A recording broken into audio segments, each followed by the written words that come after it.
She put a pot on she hair and gone. Them a the first one out on the dam. Basket on she head, bucket in each hand, hold up on she frack, I wanna she grandson. To the market, them a go. For the morning, the day is dawning.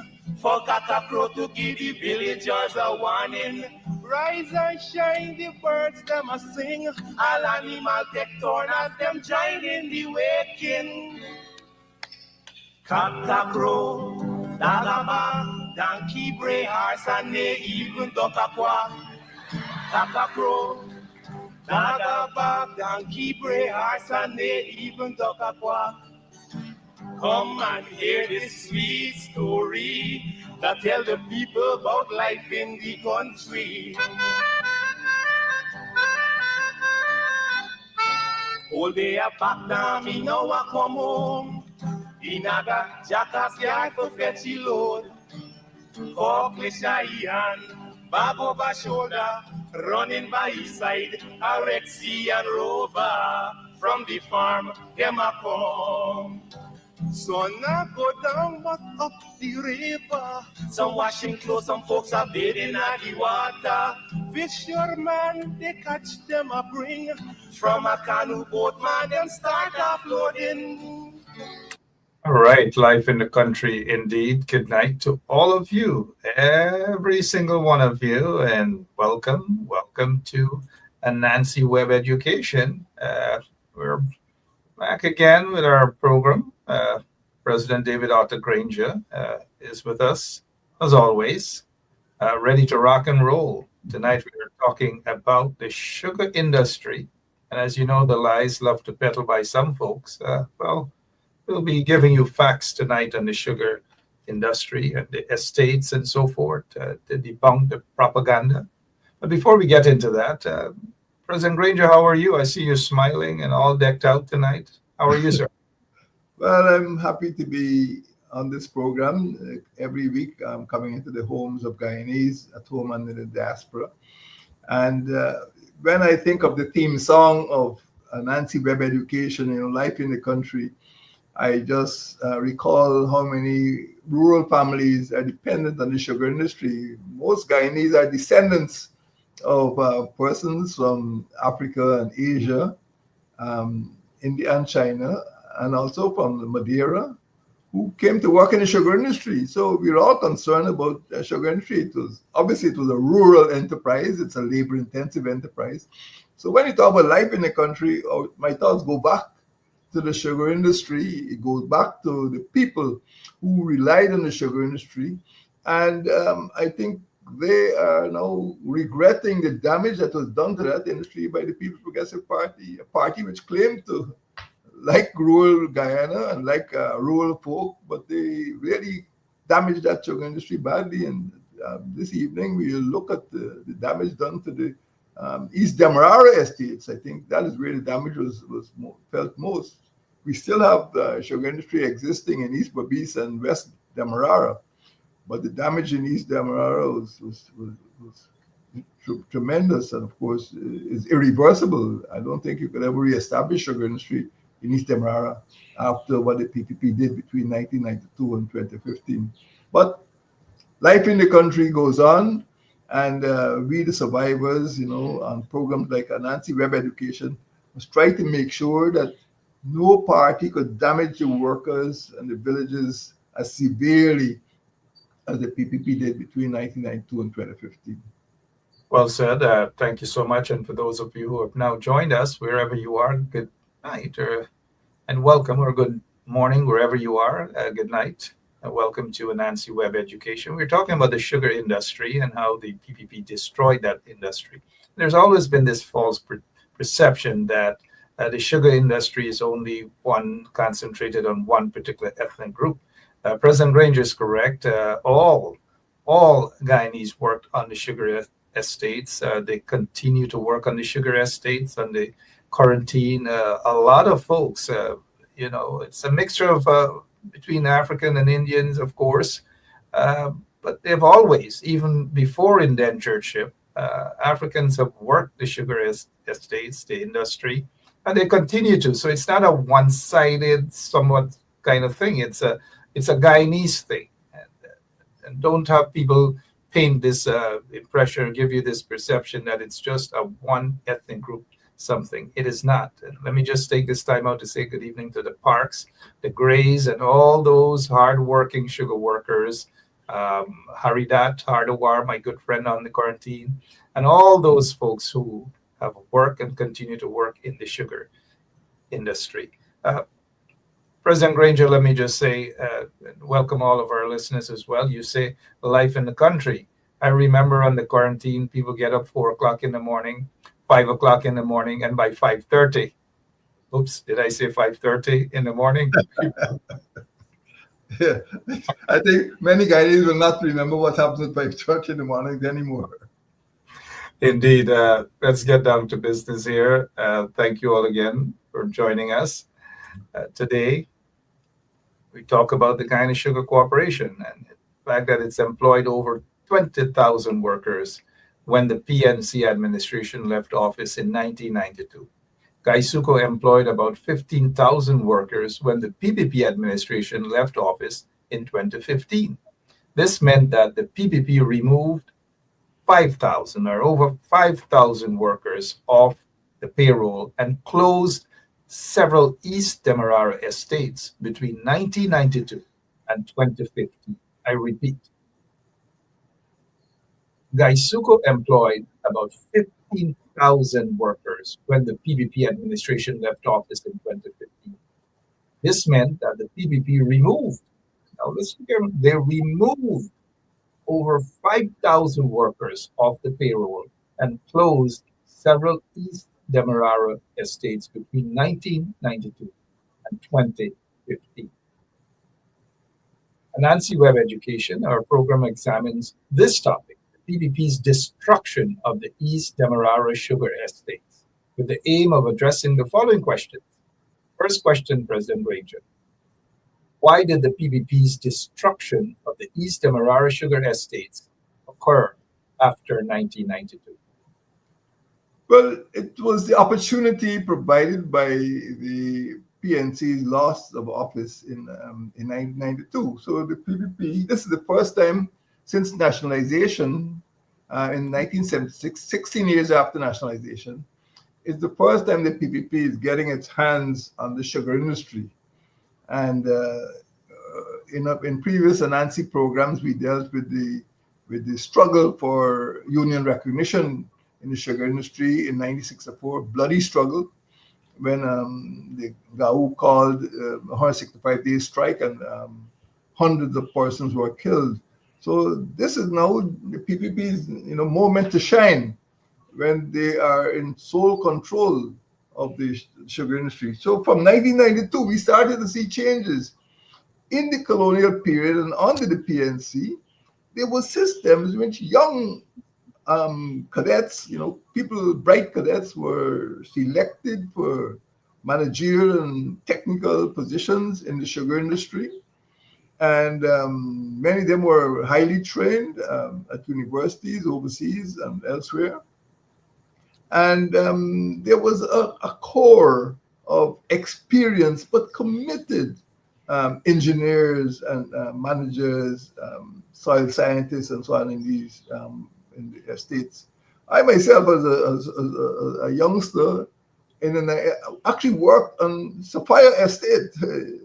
What is now Sapphire used to be an experimental station on the Bookers, where you test the sucrose content and the soil and different conditions for growing sugar. It was like a field laboratory.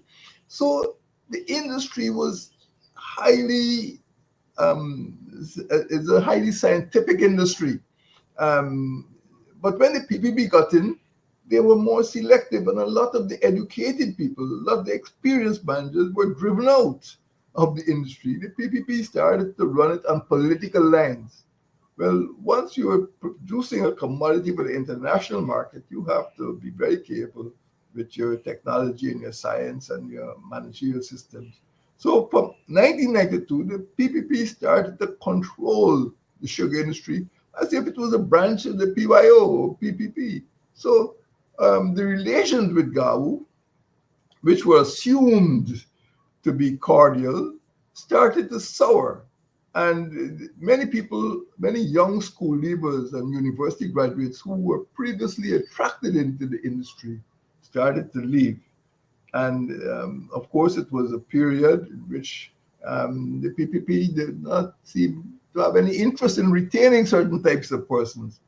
But the industry has always been, especially at the grassroots, a multiracial industry. And when you look in certain areas like East Babis, East Bank Babis, East Bank Demerara, West Bank Demerara, even on the quarantine course, you'd see a mixture of persons.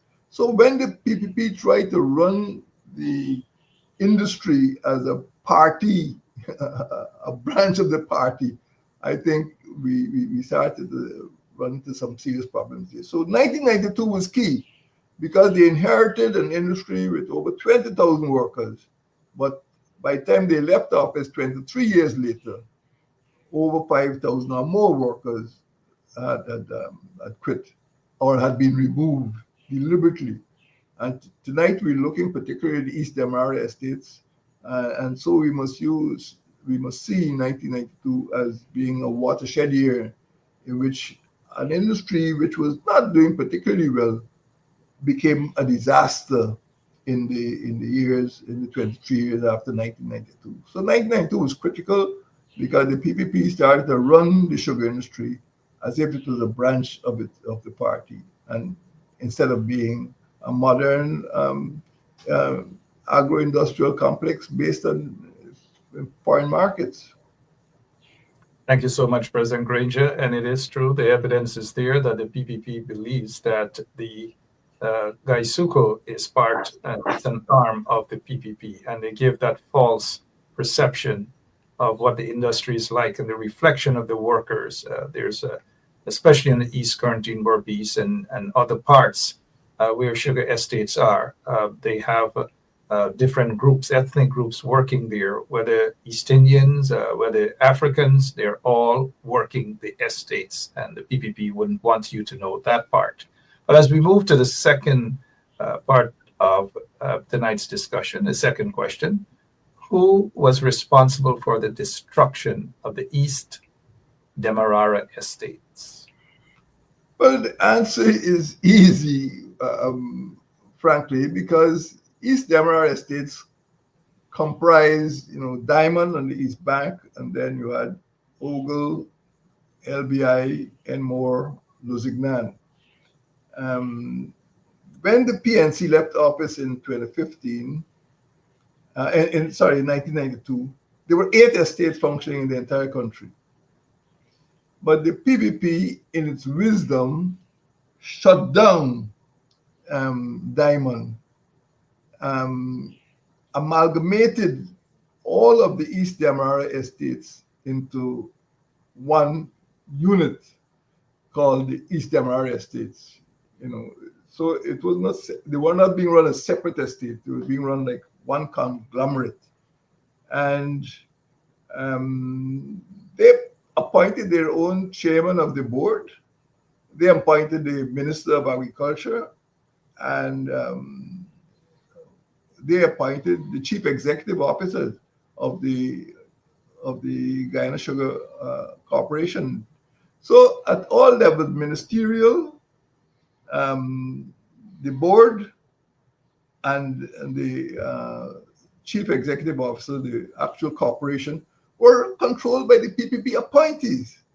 I think even now, in the present time, I think a member of the PPP is being appointed as the CEO. So that's how they run it. They run it as an arm of the party, rather than as a modern industrial enterprise looking and searching for foreign markets. So who was responsible? PPP was responsible because they appointed the chairman of the board. They appointed the board members. They appointed the CEO. They appointed, the Minister of Agriculture. But they kept changing, and no matter what you do, as long as the certain principles of modern industrial practice are not observed, the industry will collapse. And this is what happened. A modern industry cannot work on political principles. Even at the Gawu Labor College, as you know, there are two labor colleges, the Critchlow Labor College, run by the TUC, and the Gawu Labor College, run by Gawu. At one stage, the students, they had to study Marxism-Leninism. Well, I don't know Marxism-Leninism is efficient producer of sugar, but this is the sort of thing that was happening. The other problem is that the relations with Gawu from the 1960s, Gawu was treated as a part of the PPP, but you cannot run an industry by simply patronizing the union. The union is in the business of looking after the interests of its workers, and the union kept making demands, and the PPP seemed incapable of resisting the union. And as a result of that, the union would call strikes and they'd be given dollops of money. And when, of course, it became necessary to apply industrial principles, they wanted to close Diamond, the union took them to court. How took PPP to court? It's almost incredible for students of politics in Ghana. But this is exactly what happened. And the PPP was forced to pay severance pay to the Gawu sugar workers. And the Gawu was out of control. It continued to call strikes and became unmanageable, So the PPP, which thought it was in control of the workers and control of the unions, actually could not control the strikes taking place in the sugar industry. The sugar workers are not a set of docile people. They wanted to see proper management. They knew it was hard work and they knew what they put into it, and they could not tolerate the mismanagement, the fact that the equipment, the machinery was not being repaired or replaced. Some of the managers were not as well trained as previously, and they want the best for their families. Life is hard in the sugar estates, but the PPP underestimated the need to have proper equipment, proper management practices, proper industrial relations, proper pay, proper negotiations, business-like negotiations with the union. And for all these reasons, after 1992, the PPP did not have it easy. And after the death of the Jaggers, things got worse. From the start of this century, of 2000 thereabouts, because at that time, as you know, everybody knows that Guyana was a British colony, and it was the beneficiary of favorable financial support from the European Union. That is, Guyana Sugar got access to the European Union at preferential rates which were more favorable than international rates. But because the EU decided to adhere to international best practice and have free trade, it meant it could not give preferential rates. It had to allow the entry of sugar from everywhere, as Brazil, India, China, and Mauritius and elsewhere. So Guyana was not able to compete because the favoritism that Guyana favored in its relation to sugar just contravened industrial practice. So people became complacent, the union became complacent, the party became complacent. And as a result of that, when the European Union withdrew its preferential framework, the sugar started to face problems. It had to stand on its own 2 feet, so to speak, and it started to falter. So the responsibility for the destruction of the East Demerara estates is strictly a matter of the PPP. They amalgamated the estates. They followed bad practices. The wage bill continued to hit the ceiling, and they actually could be accused of maltreatment or mistreatment of the workers. They were not maintaining the fields. They were not maintaining the factories, and they felt that they could just continued to win the support of the workers who were who were an important voting bloc. And this is the big problem for the PPP. PPP was very confident that the bulk of the sugar workers would vote for the PPP. So they did their best not to attempt to alienate them, to win their favor. And as a result of that, the whole country had to suffer to make sure that voting bloc was kept intact. So they followed bad practice because they thought it was good for elections. And the result is that we all suffer.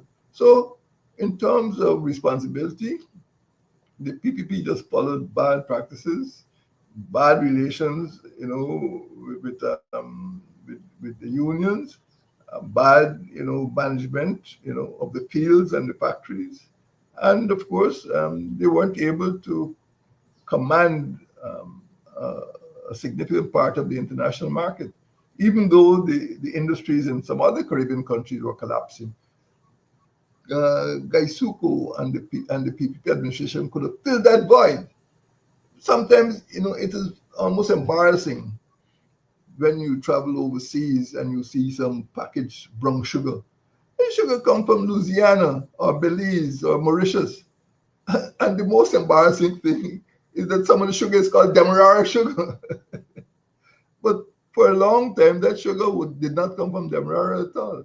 It came from other countries like Mauritius.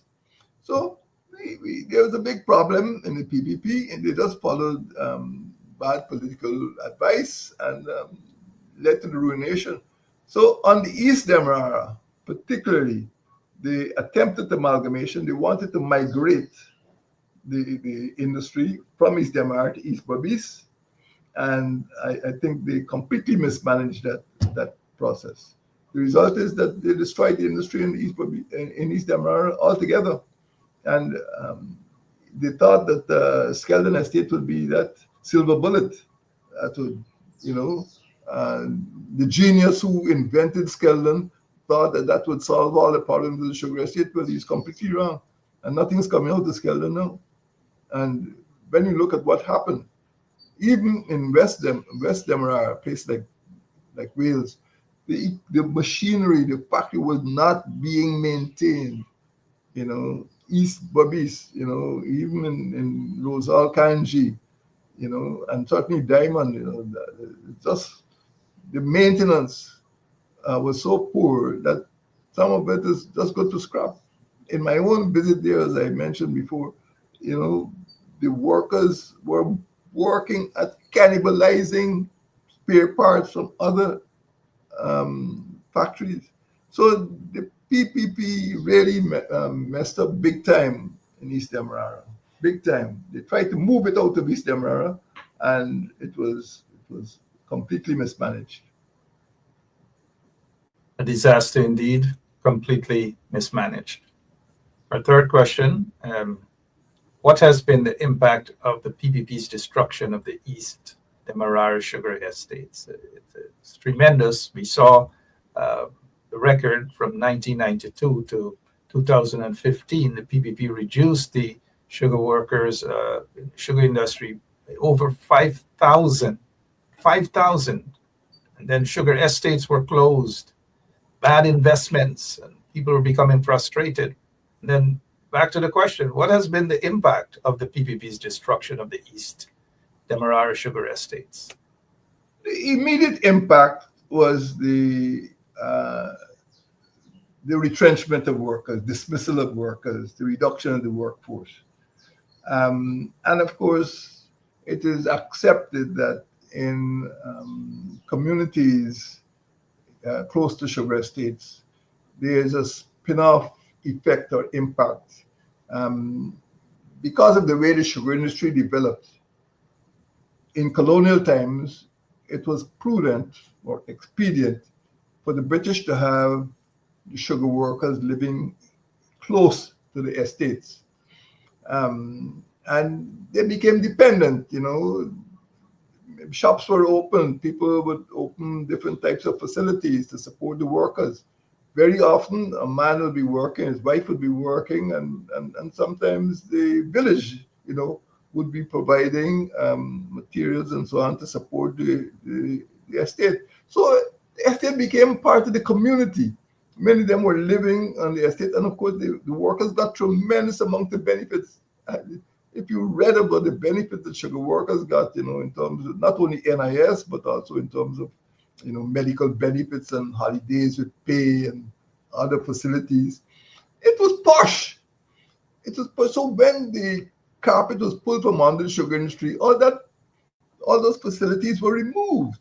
And it led to not only unemployment, but it also led to disenchantment. Young school leavers who in the 60s used to be rushing to become Booker cadets, who were rushing to qualify to get a job in Booker's, they said this is a dead, dying industry. And they no longer were interested in seeking careers in an industry which was on a point of collapse. So it had an immediate impact, but it also had an eventual or secondary impact because it became an unattractive profession for young school leavers, young graduates. So I would say that the impact has to be seen on two levels. One is immediacy and one is long-term impact, but it also has to be seen at different levels. That one, you're not training or attracting young educated school leavers, your management will eventually suffer because sugar is a peculiar industry. It is not something you could go into and come out. People are born into the sugar industry. They live sugar. They understand sugar industry. They understand the weather. They understand the soil. They understand the work, the relationship. And if you don't have that sort of familiarity with the sugar industry, it is difficult to just get it by just signing an employment contract. And the result is that chain was broken because the PPP tried to politicize the industry, which had previously, regardless of the fact it was British, it was highly professional. And there are a lot of professionals in Guyana who owe their cadetship and the tertiary education to training in the sugar industry. But all that was lost. The PPP never realized it. They just thought that, get rid of X because he's not one of us. Or, and the result is that other people look and see the slaughter that was taking place and just decided to migrate or to go to other industries. So the treatment of human element in the sugar industry had a double impact, an immediate impact in terms of dismissals and a long-term impact in terms of making the industry unattractive. And if you spoke to people who joined the industry, well, maybe 50 years ago was a long time, 60 years ago, before nationalization, it was perhaps one of the most attractive places for young people to enter at all levels. But after the PPP, the catastrophe, people are not interested in following a career in the sugar industry. You do a check now. Nobody's looking forward to become a manager in the sugar industry anymore. The PPP made that prospect very unattractive. Well said. Lots of people in the sugar industry, sugar estates, worked in the sugar estates. Many might be watching tonight. Some might be our friends or relatives. It cuts across the board. The unfortunate perception is that the PPP tries to create this impression that it's a one ethnic group something, and that the coalition targeted that particular one ethnic group. Again, that false impression that the sugar estate is just about one ethnic group, when the evidence is clear that it's not. Just thought I made a point a bit clear. Again, as we close off tonight's program, talking about the destruction of the sugar estates, the sugar industry by the PPP regime. Final question, President Granger. How did the PPP's destruction of the sugar estates affect East Demerara workers? The sugar industry is more than an industrial enterprise. It is part of Guyanese history. I just want to, iterate that most Guyanese are the descendants of persons who were brought in this country, either voluntarily or involuntarily, to work in sugar estates. And it is part of our life, it's part of our culture. And even during colonial periods, the life of the sugar worker was supported by social and cultural activities.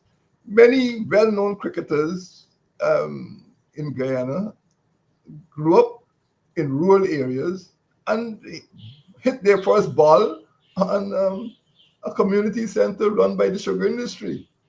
And when you fly over the coastline of this country, you will see that many sugar estates had or were close to community centers or sports grounds, and that's where the sugar work. That's where many sugar workers, became world-class cricketers. So there was a social aspect, and sometimes several members of one family would be associated with the sugar industry or with one particular estate. Medical benefits, housing benefits, the sugar industry labor welfare fund. It is difficult to measure the impact of the sugar industry on Guyanese people. So when you shut down half a dozen estates, when you shut down the whole East Emirate estate, you're bound to have an impact on the social, cultural, and economic lives of thousands of people. So just to say, 5,000 people were removed by the PPP is not enough, because those 5,000 people had, wives and children, and all of them were dependent on the sugar estate. So the impact is difficult to measure, but what damage has been done is difficult to repair, because no government, well, I shouldn't say no government, it's unlikely that any government will attempt to correct the damage of the PPP, to repair the damage of the PPP is done at East Emirate. I mean, when you look at Diamond, it is now a housing estate. When you look at the, Ogle or Elmore, it's dead. The PPP killed it. So the impact is irreversible, and the PPP has to bear full responsibility. You cannot blame the PNC. They cannot blame APNU. This is all they worked between 1992 and 2015. And I think the Guyanese people must understand the big lie that the PPP is trying to tell the Guyanese people, that the industry was damaged by the APNU. The PPP damaged the APNU, damaged the industry. And APNU in 5 years could not repair the damage that the PPP has done. And anyone who tries to repair the damage has to reverse some of the terrible mistakes the PPP made. And I just hope that the efforts made by the APNU UFC to concentrate production in those three areas, East Berbice, Quarantine, based on Albion, not Skeldon, Albion, West Berbice, based on Blaymont, West Demerara, based on Lyford. That is the future of the sugar industry. APNU embarked on a reorganization plan, and those three hubs, East Berbice, West Demerara, will see the future of Guyana sugar. And I just hope that the PPP just turns away from those terrible practices it initiated in 1992, the closures and the dismissals and the other actions which failed to rehabilitate the machinery, failed to pay attention to the field work. And it just thought that by putting people from the central committee here, there, and trying to have close relations with GABU could make sugar succeed. No. It's a highly competitive commodity on the international market, and the PPP simply followed bad practices. And I must stop telling the Guyanese people lies about how the sugar industry in East Demerara was destroyed. PPP destroyed the sugar industry in East Demerara. That's it. Thank you so much, President Granger. They destroyed the PPP, destroyed the sugar industry in not just Demerara, but out the other estates, whether it's Berbice, Corentinese, Berbice, West Coast, wherever they have destroyed it. Earlier, we mentioned that the industry is about not one ethnic group. This reminds me of a protest under the PPP in Berbice, that is. And look at the ethnic composition. Look at the ethnic makeup of these sugar workers who are fighting for better treatment, but instead they were arrested and locked up. Take a look at their ethnic composition there. Take a good look, guys, and you'll understand. But then again, the PPP tries to create this false impression, false perception that the sugar industry is just of one ethnic group, and that when the coalition, when under David Granger's presidency, it's as though you guys were targeting the sugar industry because of ethnicity, when in fact it wasn't the case. It's not the case at all. Thank you for shedding light on the truth and the destruction of the sugar industry under the PPP regime. And we just touched on Demerara. We haven't gone to East Berbice and other parts as yet. They have been commission of inquiry under the PPP regime because they knew they were failing. They knew that sugar was failing, and they knew the PPP couldn't do anything about that. We saw the reduction of sugar workers from 1992 to 2015. Over 5,000 workers were sent packing. Thousands of workers couldn't do anything, especially out of crop times. The PPP couldn't address that. They have no alternative. Actually, they still don't have any alternative. And today, 2024, we're still hearing, they're coming out gradually to say that the sugar industry isn't working. As a matter of fact, it's because of the incompetence of the PPP regime. Sugar workers, stop being used by an incompetent regime. President Granger, thank you so much for your time as always, right here on Anansi Web Education. Continue with your kitchen garden. Continue. I'm told that you get up at 5:30 or before 5:30 every morning. Well, I get up before 5:30, but I don't have any meetings planned for 5:30. Thank you so much. Please convey our regards to your other half, that is former First Lady, Sandra Marie Granger. Give her our regards, please. Thank you, sir. Thank you, and good night to you and your viewers. Thank you.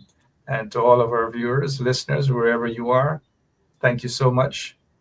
Have a blessed rest of the night until next week, same place, same time.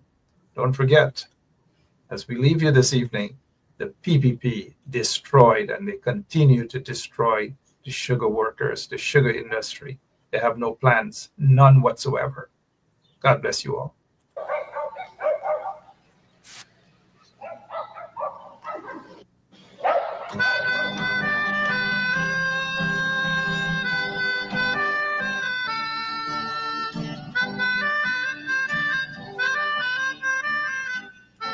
She put a pot on she hair and gone. Them a the first one out on the dam. Basket on she head, bucket in each hand. Hold up on she frock, I wanna she grandson. To the market, them a go. For the morning, the day is dawning. For Catacrow to give the villagers a warning. Rise and shine, the birds them a sing. All animal take turn as them join in the waking. Catacrow, Dagaba, donkey, bray, horse, and they even duck a quack. Catacrow, Dagaba, donkey, bray, horse, and they even duck a quack. Come and hear this sweet story that tell the people about life in the country.